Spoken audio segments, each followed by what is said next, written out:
Palavra da Verdade, com Hernandes Dias Lopes. Irmãos queridos, vamos então abrir a palavra de Deus, hoje no livro de Obadias. Eu sei que o livro de Obadias fica escondido entre os pequenos profetas, mas para facilitar para você, ele fica logo depois do livro de Amós. O pessoal hoje está engraçado, não está? É isso mesmo. Então, vamos lá. Entre Amós e Jonas, para facilitar mais ainda. Profeta Obadias.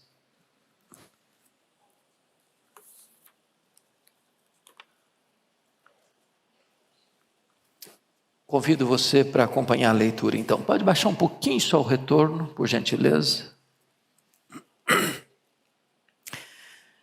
Visão de Obadias. Assim diz o Senhor Deus a respeito de Edom. Temos ouvido as novas do Senhor, e às nações foi enviado um mensageiro que disse: levantai-vos e levantemo-nos contra Edom para a guerra. Eis que te fiz pequeno entre as nações, tu és muito desprezado. A soberba do teu coração te enganou, ó tu que habitas nas fendas das rochas, na tua alta morada. E dizes no teu coração: quem me deitará por terra? Se te remontares como a águia e puseres o teu ninho entre as estrelas, de lá te derrubarei, diz o Senhor. Se viesse a ti ladrões ou roubadores de noite, como está destruído, não furtariam só o que lhes bastasse? Se a ti viessem os vindimadores, não deixariam pelo menos alguns cachos? Como foram rebuscados os bens de Esaú? Como foram esquadrinhados os seus tesouros escondidos? Todos os teus aliados te levaram para fora dos teus limites, e os que gozam da tua paz te enganaram, prevaleceram contra ti. Os que comem o teu pão puseram armadilhas para os teus pés. Não há em Edom entendimento.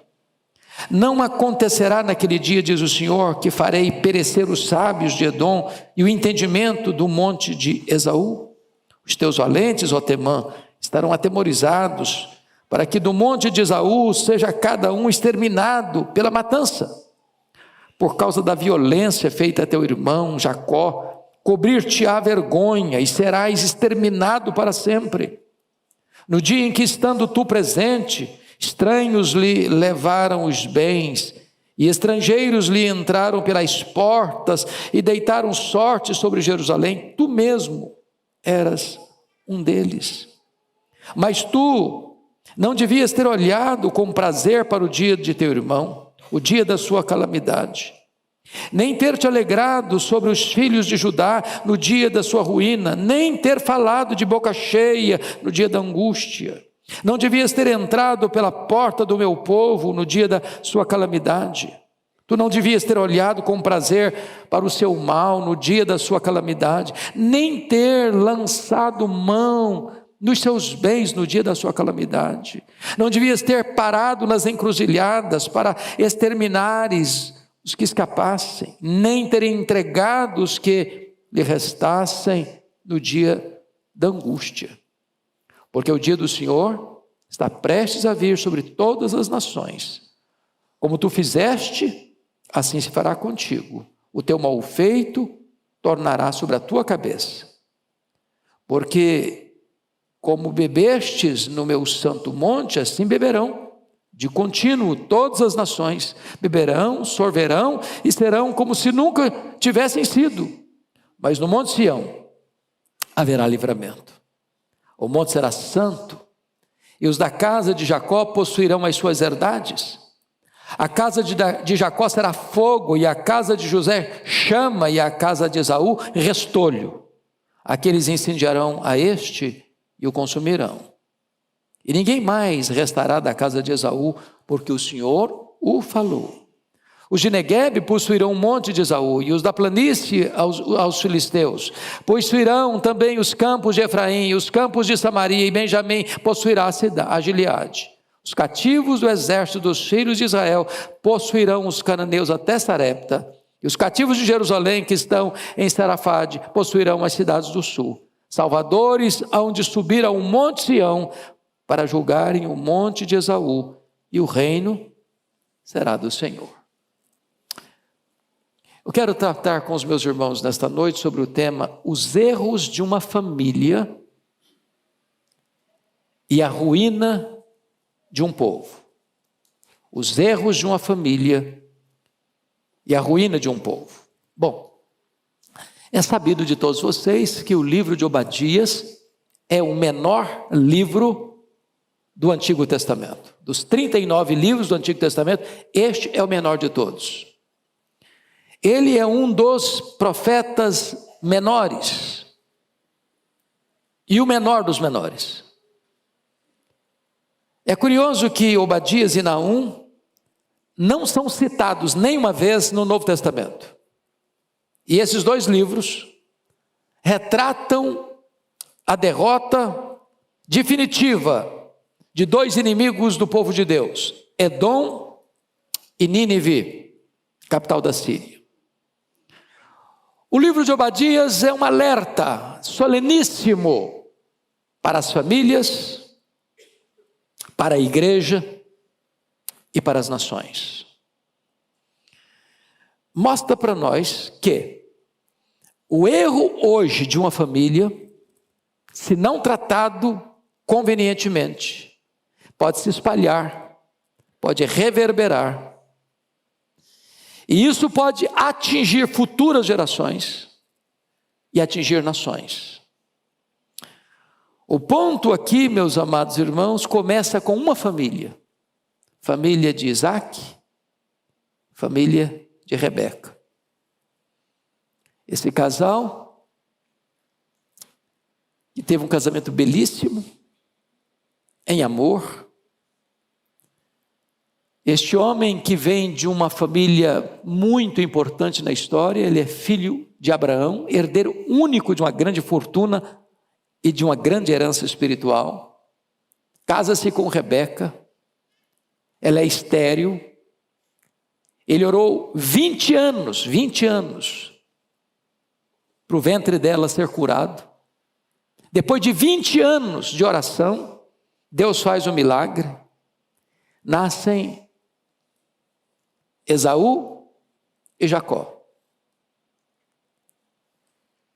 2 filhos, 2 nações dentro do ventre, irmãos gêmeos, nações que nasceram do mesmo ventre.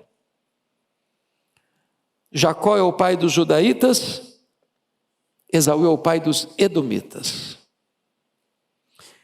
E por inabilidade deste casal, Isaac e Rebeca, que em vez de construírem amizade entre os irmãos, construir pontes de amizade nos seus filhos, resolveram um ter opção por um, outro ter opção por outro.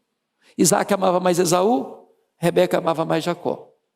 E em vez dos filhos crescerem unidos, tornaram-se competidores, inimigos, rivais. E essa rivalidade avançou para dentro da história. E o que nós lemos hoje aconteceu 1500 anos depois. Esse ódio ainda está permanecendo. E o que está acontecendo? Os filhos de Jacó, povo de Jerusalém, está sendo saqueado, invadido, massacrado pelos caldeus. E os irmãos de Jacó, os edomitas, estão celebrando, estão batendo palmas, estão junto com os inimigos, estão celebrando no dia da angústia do povo de Jacó. E mais, estão entrando dentro da cidade, saqueando os bens dos seus irmãos. Estão nas encruzilhadas, os que tentavam escapar, eles matavam, os que não conseguiam matar, e entregavam para os caldeus para que eles fossem mortos. E então Deus está aqui trazendo juízo sobre Edom, porque lá há 1500 anos, um pai e uma mãe não tiveram sabedoria para criar os seus filhos como amigos. E eu, à guisa de introdução, quero destacar 3 pontos. Primeiro, nunca subestime os pequenos problemas. Eles podem se tornar um grande mal. Preste atenção nisso. Esses 2 povos, Israel e Edom, nasceram de um mesmo ventre. Foram filhos de um mesmo pai, de uma mesma mãe. Beberam o mesmo leite materno. Foram criados na mesma casa, sob as mesmas instruções.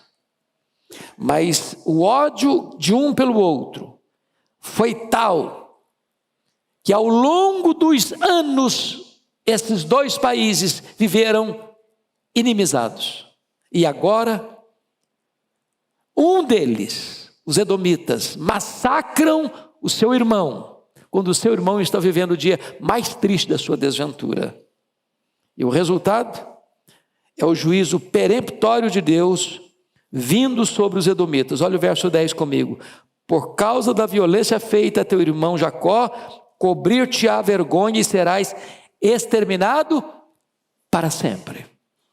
Primeiro ponto, então, não subestime os pequenos problemas, porque eles podem se tornar um grande mal amanhã. Segundo ponto da introdução é que uma grande bênção pode se transformar numa grande tragédia quando deixamos as nossas vaidades pessoais nos dominarem. A família de Isaac e Rebeca era para ser uma grande bênção. Isaac orou 20 anos para os meninos nascerem, e eles nasceram. Podia ser uma grande bênção para o mundo, mas por uma questão de vaidade, eles não souberam criar os filhos. Isaac gostava mais do Esaú, Rebeca gostava mais do Jacó, por pura vaidade pessoal, sem qualquer orientação divina nessas preferências e predileções. E aquele casamento foi se desgastando, o casal não conversava mais, Rebeca escutava o Isaac atrás da porta, o diálogo acabou naquele lar, a inimizade se espalhou entre os descendentes, e agora nós estamos colhendo esta amarga safra da inimizade que foi plantado dentro da casa de alguém que devia servir a Deus com integridade. Terceiro ponto da minha introdução. Não tente mudar os desígnios de Deus, nem manipular a Deus. Por que aconteceu?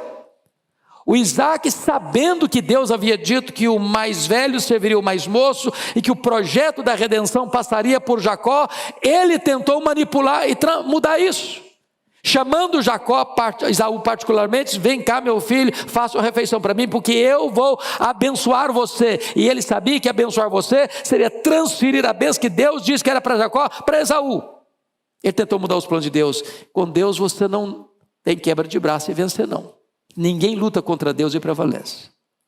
Os planos de Deus não podem ser frustrados.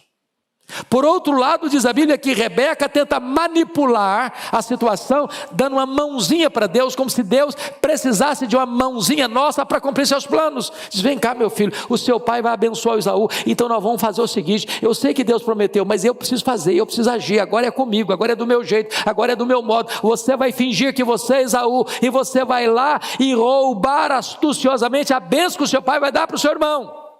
Deixa eu lhe dizer uma coisa, Deus não precisa da nossa ajuda para cumprir os seus planos não, Ele é soberano. Não queremos e não podemos manipular os planos de Deus do nosso jeito, do nosso modo. Pois bem, dito isso, é preciso então dizer que nós não podemos interpretar o livro de Obadias sem entender o que de fato aconteceu na casa de Isaac e de Rebeca. Eu queria aí brevemente recordar a vocês. Primeiramente, diz Gênesis 25, 22, que há uma luta na barriga da Rebeca, no ventre da Rebeca. Os meninos lutavam dentro do ventre dela, num prenúncio até de que 2 nações brigavam dentro do ventre dela. Aí depois vem em segundo lugar o erro dos pais. Porque eles poderiam ter revertido isso. Notinha de rodapé. Notinha de rodapé. Quem tem mais de um filho aqui? Os casais que têm mais de um filho, levanta a mão. Obrigado. Vocês sabem disso. Os nossos filhos não são naturalmente unidos. Não são. Sobretudo quando tem dinheiro envolvido. Dinheiro não tem liga. Dinheiro não tem amálgama. Dinheiro divide.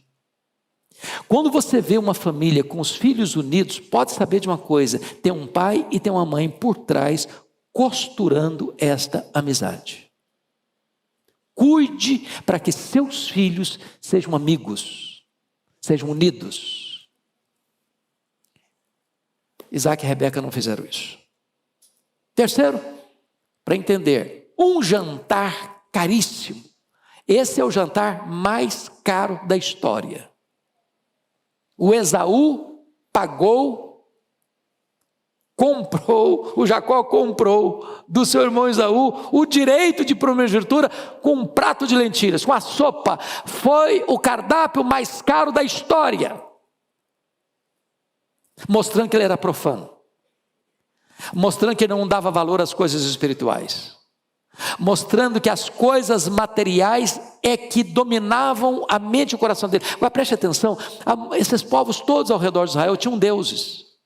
Os amonitas tinham, os moabitas tinham, os filisteus tinham, todos os povos tinham. Mas você não vai encontrar na Bíblia os deuses dos edomitas. Eles não tinham outros deuses. Sabe qual era o deus deles? A matéria, as coisas. Eles eram materialistas. Eles amavam as coisas, eles matavam pelas coisas, eles roubavam pelas coisas, eles eram totalmente materialistas. E é exatamente o que está acontecendo aqui. Na calamidade do seu irmão, eles estão lá saqueando, roubando, tomando, espoliando. Quarta coisa para entender, é uma mentira muito astuciosa, a mentira que o Jacó contou para o pai, pela orientação da mãe. Agora, eu já disse isso aqui para a igreja, mas tem visitantes e tem gente nos acompanhando. Quando a gente pensa nessa história da Rebeca chamar o Jacó: vem cá, meu filho, você vai lá, pega 2 cabritos, vou fazer uma refeição para o seu pai, eu sou casado com ele há tantos anos, e eu sei o gosto dele, então fazer o seguinte, você vai se fingir de Esaú. Eu vou botar em você as roupas de Esaú, vou pegar a pele do cabrito e botar no seu braço, para o seu pai se apalpar você, se cheirar você, vai saber que você é Esaú. A gente pensa que o Jacó era um adolescente. Sabe quantos anos tinha o Jacó? Nesse tempo, da grande mentira? 77 anos. 77 anos. Manipulado pela mãe. Bom, mas tem outra coisa para você entender.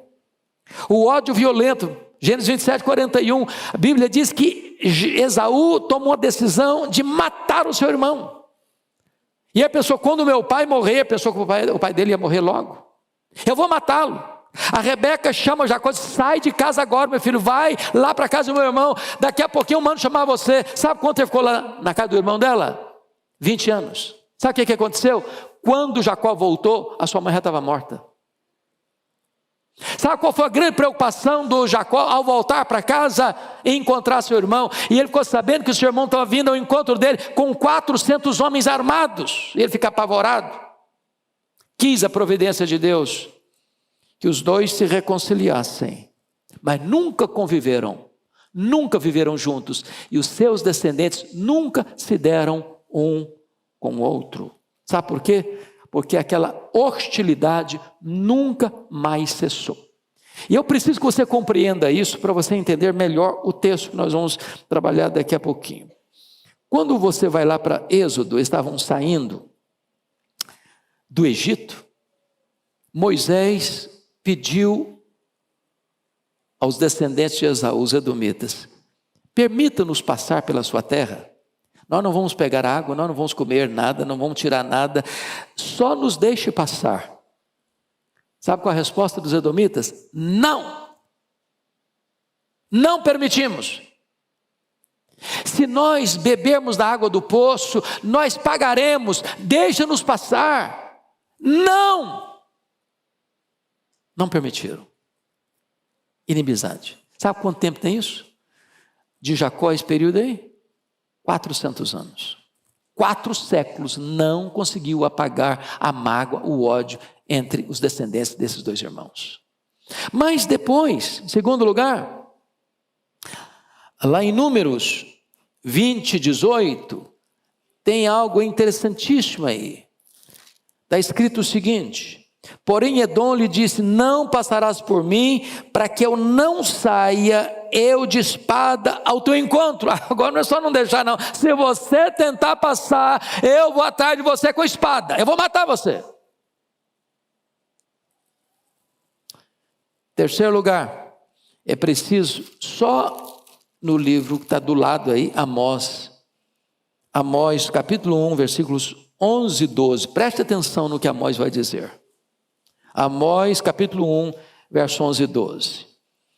Assim diz o Senhor, por 3 transgressões de Edom, e por 4 não sustarei o castigo, porque perseguiu a seu irmão a espada, e baniu toda a misericórdia, e a sua ira não cessou de despedaçar, e reteve a sua indignação para sempre. Sabe aquele camarada que tem ódio, e a ira não passa, ele está odiado hoje, está odiado amanhã, está odiado mês que vem, está odiado na próxima vida, está odiado na próxima geração, nunca cessou de odiar. Um problema que começou lá atrás, na casa de um homem e de uma mulher crentes. Mas tem mais. Se você perceber, o terceiro conflito está lá em Malaquias, e é preciso entender isso para você compreender o texto de Obadias. Malaquias capítulo 1, versículos 2 a 5, está escrito o seguinte: olha o juízo de Deus. Eu vos tenho amado, diz o Senhor, mas vós dizeis, em quem nos tem amado? Não foi Esaú, irmão de Jacó? Disse o Senhor, todavia amei a Jacó, porém aborreci a Esaú, e fiz dos seus montes uma assolação, e dei a sua herança aos chacais do deserto. Se Edom diz, fomos destruídos, porém tornaremos a edificar as ruínas, então diz o Senhor dos exércitos, eles edificarão, mas eu destruirei, e Edom será chamada terra de perversidade, o povo contra quem o Senhor está irado para sempre. Os vossos olhos o verão, e vós direis, grande é o Senhor, também fora dos limites de Israel. Já que o seu ódio não cessa, diz Deus, então a minha ira contra você também não vai cessar. Pois bem, mas vamos para o final. Quando você vai lá para o Novo Testamento, o Império Romano domina o mundo. 63 a.C., Pompeu conquista Israel, agrega ao Império Romano. E Pompeu nomeia quem como rei? Herodes o Grande.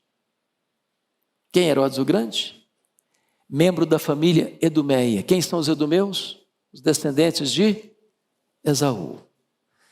Qual a postura de Herodes em relação aos judeus? De ódio. Manda matar as crianças de Belém. Herodes o Grande. Herodes Antipas, o segundo Herodes, manda matar João Batista. Herodes Agripa I manda matar o apóstolo Tiago. Herodes Agripa II zombou de Paulo. Por pouco Paulo me persuades a fazer um cristão. Com zombaria. Sabe o que acontece? Nunca mais você vai escutar sobre esse povo. Nunca mais. Então nós vamos ver agora com o texto, volta lá para Obadias comigo, e vamos dar uma olhadinha quais foram as maldades que eles praticaram contra o povo de Judá, quando Jerusalém estava sendo saqueada, atacada pelos caldeus. Em primeiro lugar, confira aí comigo o versículo 10 e 11 de Obadias. Edom luta contra seu irmão em vez de defendê-lo. Leia comigo, por favor, versos 10 e 11 de Obadias. Vamos juntos? Por causa da violência feita a teu irmão Jacó, cobrir-te-á vergonha, serás exterminado para sempre. No dia em que, estando tu presente, estranhos levaram os bens, e estrangeiros entraram pelas portas, e deitaram sorte sobre Jerusalém, tu mesmo eras um deles. Estava lá, junto com os saqueadores, junto com os espoliadores, junto com os opressores, no meio deles, fazendo o mesmo que eles estavam fazendo. Luta contra o seu irmão, em vez de defendê-lo. Segundo, Edom se alegrou com a derrota de seu irmão, em vez de chorar com ele. Leia o verso 12 comigo agora, de Obadias. Versículo 12, toda a igreja comigo. Mas tu não devias ter olhado com prazer o dia de teu irmão, o dia da sua calamidade, nem ter te alegrado sobre os filhos de Judá no dia da sua ruína, nem ter falado de boca cheia no dia da sua angústia. Meus irmãos, é muita crueldade. Você está feliz da vida porque o outro está sofrendo.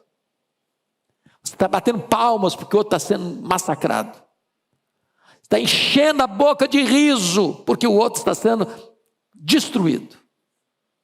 Isso não passou em branco aos olhos de Deus. Terceiro, Edom pilhou os bens de seus irmãos no dia da sua calamidade em vez de socorrê-lo. Versículo 13, leia comigo toda a igreja, por favor.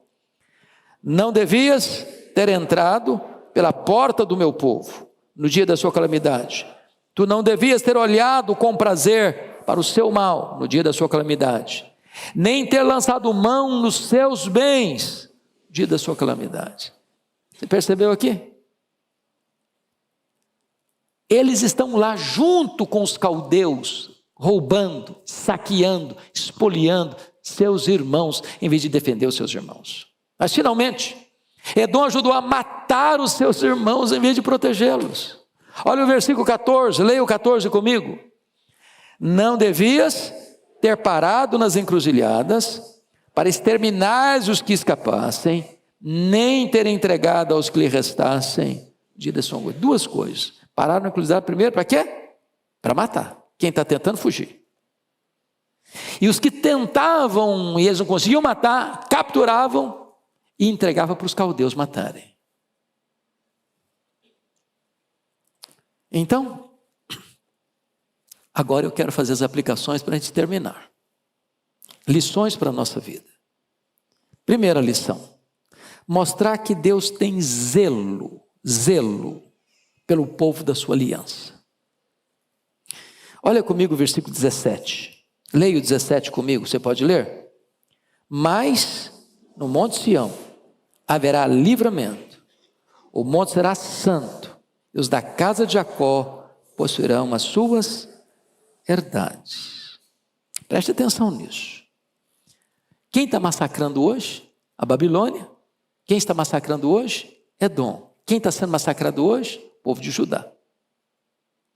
Naquele momento todo mundo pensa, Judá acabou, está arrasado, cidade arrasada, templo arrasado, povo passado ao fio da espada, muitos levados como escravos para a Babilônia. Os que ficaram debaixo de opressão, de inimigos ao redor, com pobreza, com miséria, com muros quebrados, com portas queimadas, com tudo destruído.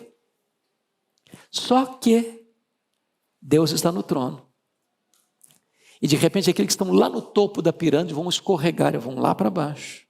Os que estão lá embaixo vão subir para o topo da pirâmide. Porque onde está a Babilônia hoje? Acabou. Onde está Edom hoje? Acabou. Onde está o povo de Deus hoje? Honrado pelo Senhor. Então preste atenção nisso. Quem comanda a história é Deus. Deus reverte o quadro. Deus reverte o diagnóstico. Deus muda o cenário. Segunda lição prática: mostrar que o orgulho precede a ruína. Olha comigo os versos 2 a 5. Vamos ler de novo, 2 a 5, todos juntos. Eis que te fiz pequeno entre as nações. Tu és muito desprezado. Está falando para Edom. Para um pouquinho aqui. Não é que Edom é pequeno, não. O que está escrito aí? Eu te fiz pequeno. Eu te fiz desprezível. De Deus não se zomba, não se brinca com Deus, não se ataca o povo de Deus e fica por isso mesmo. Versículo 3, comigo. A soberba do teu coração te enganou. Ó tu que habitas nas fendas das rochas, na alta morada, e diz o teu coração, quem me deitará por terra? Versículo 4. Se remontares como águias e puseres o teu ninho entre as estrelas, de lá te derrubarei, diz o Senhor. Então vamos entender isso aqui. Os edomitas viviam nessa região, lá das montanhas rochosas. A capital era Pela. Eles achavam que ninguém jamais podia tirá-los de lá, porque Pela é uma estrutura rochosa, é uma fortaleza natural de rochas. Aí o que acontece? Os nabateus vieram e conquistaram, e transformaram a cidade de Pela, mudaram o nome de Pela para Petra. Hoje, quem viaja para Israel, um dos roteiros mais preferidos é Petra. E você fica impressionado porque lá de cima, quando chegava a noite, as luzes, a sensação é que eles estavam lá nas estrelas. Que eles tinham construído o ninho dele lá nas estrelas. E eles diziam, ninguém consegue nos derrubar daqui. A situação geográfica que eles estavam era inexpugnável. E aí Deus está dizendo o seguinte: ainda que vocês coloquem o ninho de vocês lá nas estrelas, porque parecia que eles estavam entre as estrelas, nas alturas excelsas dos penhascos, de lá eu te derrubarei, diz o Senhor. Por quê? Por causa da soberba do coração que enganou você. Ninguém mantém-se soberbo sem ser derrubado das alturas da sua soberba, da sua arrogância, da sua presunção. Terceira lição prática: mostrar que ninguém está seguro, escarnecendo dos princípios de Deus. Meus irmãos, o homem que zomba de Deus, ele pode até num dado momento ser mais forte. Num dado momento ele pode prevalecer. Naquele dia estava prevalecendo. Era o dia da calamidade de Judá. Deus estava entregando Judá nas mãos dos seus inimigos. Mas o fato de Deus entregar Judá nas mãos dos seus inimigos não dava ao irmão Edom o direito de aproveitar daquela calamidade para massacrá-los ainda mais, para espoliá-los ainda mais, para feri-los ainda mais, para matá-los ainda mais. Deus viu nessa atitude de soberba, de arrogância, uma atitude insuportável. E então Deus suscitou os árabes nabateus contra Edom. E os edomitas foram completamente erradicados dessa região de Petra. E eles foram completamente destruídos no ano 70, quando Tito Flávio destrói Jerusalém. Os descendentes de Esaú estão nessa região também e são completamente destruídos, e não tem mais no mapa este povo na história. Deus está exercendo o seu juízo, e o juízo final e completo sobre eles. Quarta lição prática: mostrar que aqueles que semeiam o mal colherão o próprio mal que semearam. Olha o verso 15 comigo. Leia o 15 comigo, por favor, todos juntos. Porque o dia do Senhor está prestes a vir sobre todas as nações. Como tu fizeste, assim te fará contigo. O teu mal feito tornará sobre a tua cabeça. Preste atenção aqui. O dia do Senhor está prestes a vir sobre quantas nações? Sobre todas as nações. As nações cristãs, as nações pagãs, as nações ateias, as nações que oprimem o povo de Deus, as nações que favorecem o povo de Deus. Todas terão que passar pelo julgamento de Deus. Então, entendamos isso, irmãos. Não dá para semear o mal e colher o bem. Chama atenção de novo. Essa tragédia histórica, que tem 2000 anos de história, nasceu como uma semente lá na casa de Isaac e de Rebeca. Cuidado para que os pequenos problemas hoje não se tornem tempestades convulsivas amanhã. Quinta lição prática: mostrar que o povo de Deus, mesmo sendo humilhado hoje, triunfará amanhã. Olha comigo, por gentileza, o versículo 17. Você pode ler o 17 comigo? Vamos juntos? Mas no Monte Sião haverá livramento, o monte será santo, e os da casa de Jacó possuirão as suas herdades. Hoje Jacó está sendo massacrado, mas amanhã o quadro vai mudar.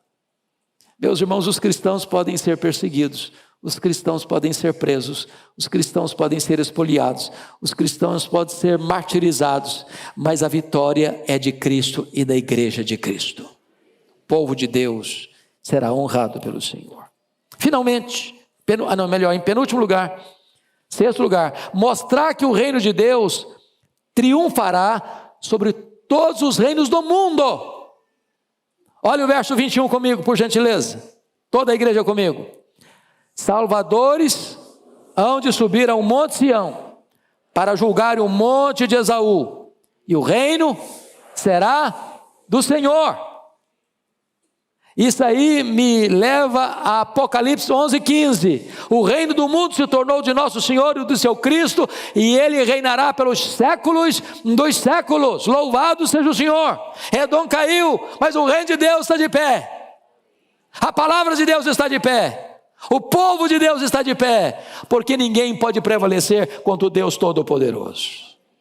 Mas finalmente, fechando, último lugar, mostrar que a história está rigorosamente nas mãos de Deus.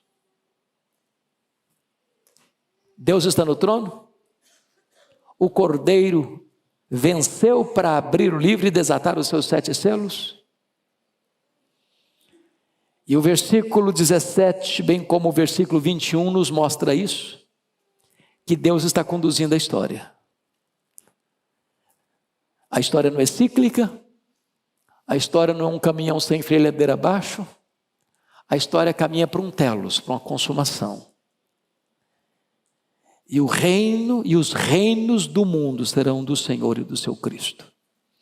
Na linguagem de Daniel capítulo 2, os reinos deste mundo entrarão em colapso. Na figura daquela grande estátua que Nabucodonosor mandou construir. A cabeça toda de ouro. Os braços e o peitoral de prata, o ventre de bronze, as pernas de ferro e os pés de ferro e barro. E uma pedra não lavrada por mãos bate no pé dessa estátua, que representa os reinos deste mundo, e toda a estátua vira pó. E esta pedra enche toda a terra. E isso significa que os reinos deste mundo serão do Senhor e do seu Cristo.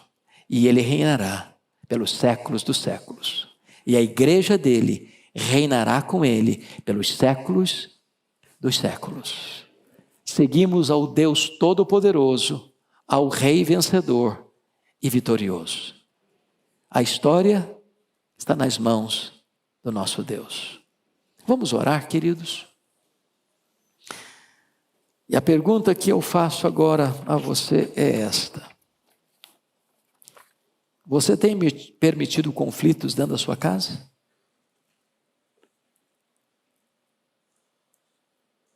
Você tem construído pontes de amizade entre os seus filhos?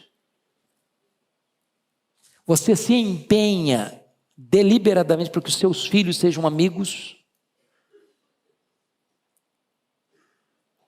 Você patrocina momentos para que os seus filhos estejam juntos? Não permita que os pequenos problemas de hoje virem grandes problemas amanhã.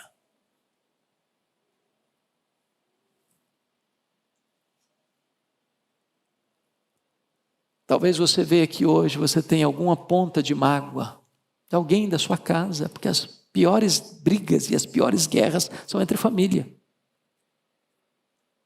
Está na hora de você ser um pacificador. Está na hora de você aplacar a fúria, construir pontes. Está na hora de você perdoar, para que esta ira não despedace para sempre.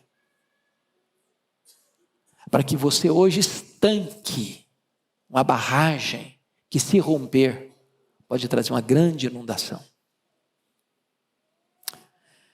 Senhor Deus, nós todos que estamos aqui precisamos de misericórdia, de discernimento, de prudência, a fim de que as pequenas coisas, aparentemente pequenas, sejam tratadas, resolvidas, a fim de que os pequenos problemas não se tornem problemas gigantes, incontornáveis, incontroláveis lá na frente. Abençoa a nossa casa, Senhor. Abençoa o nosso lar. E não permita jamais que tentemos mudar os teus planos ou manipular-te com as nossas estratégias fracassadas, tolas. Por amor do teu nome, Senhor, ajuda-nos a compreender que és soberano, tu estás no trono, que tu estás dirigindo a história, e que ninguém pode insurgir-se contra ti, contra o teu povo, sem sofrer severas sanções dessa loucura.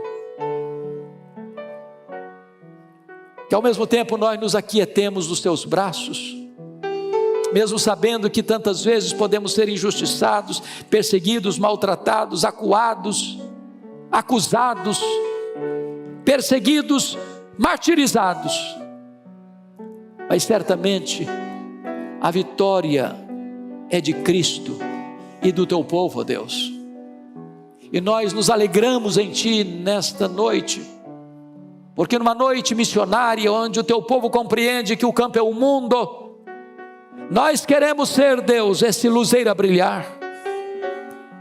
Nós queremos ser a esperança, levando a esperança do Evangelho e anunciando Cristo, que é a esperança verdadeira, a fim de que os povos se rendam a Jesus, a fim de que os povos se submetam à tua soberania, em vez de se insurgirem contra ti.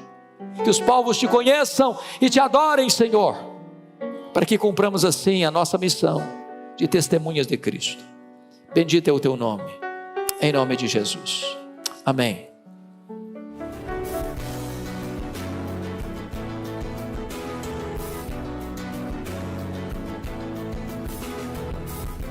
Palavra da Verdade, com Hernandes Dias Lopes.